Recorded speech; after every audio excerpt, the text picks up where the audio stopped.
We're doing tons and tons of bridal bouquets in that sort of boho sort of style, that loose organic feel. But once in a while you get a modern bride that wants something a little bit different. I'm Erik Whitcraft, AIFD, floral contributor for Florist Review magazine.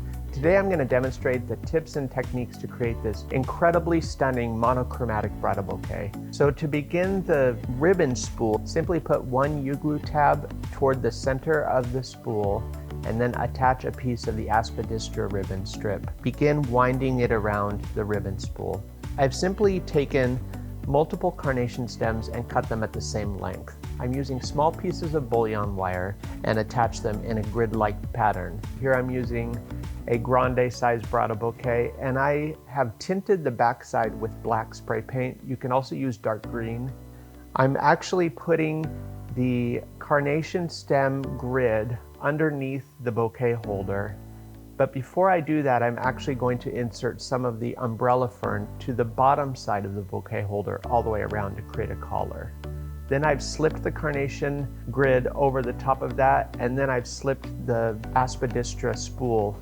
Then I've added some smooth stems to the bottom. Then you're going to take corsage tape and tape over the top of all of the stems going down. I've started with the miniature calla lilies, inserting them in and then bending them around and attaching them with a little bit of bullion to the carnation stem grid. Next, I'm adding in some of the aspidistra leaves, where I've simply taken the stem, given it a cut, insert it through the leaf, and then double it back over and insert it again through the leaf.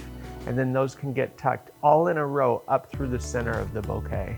From there, I'm adding in the pincushion protea. The pincushion protea are quite heavy, so it's a good idea to add a little bit of Oasis floral adhesive to the stem.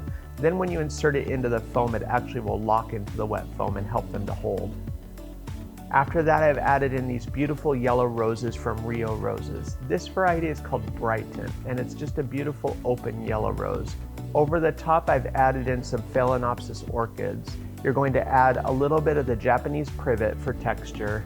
Then I also dissected one stem for the blooms and applied glue to the bottom of each bloom.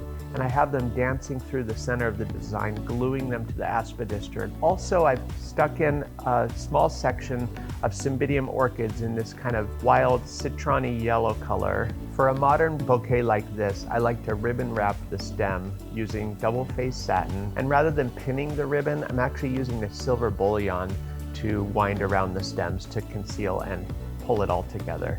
Thanks for watching today, guys. I hope this has inspired you, and I hope to see you again soon. Take care. Bye-bye.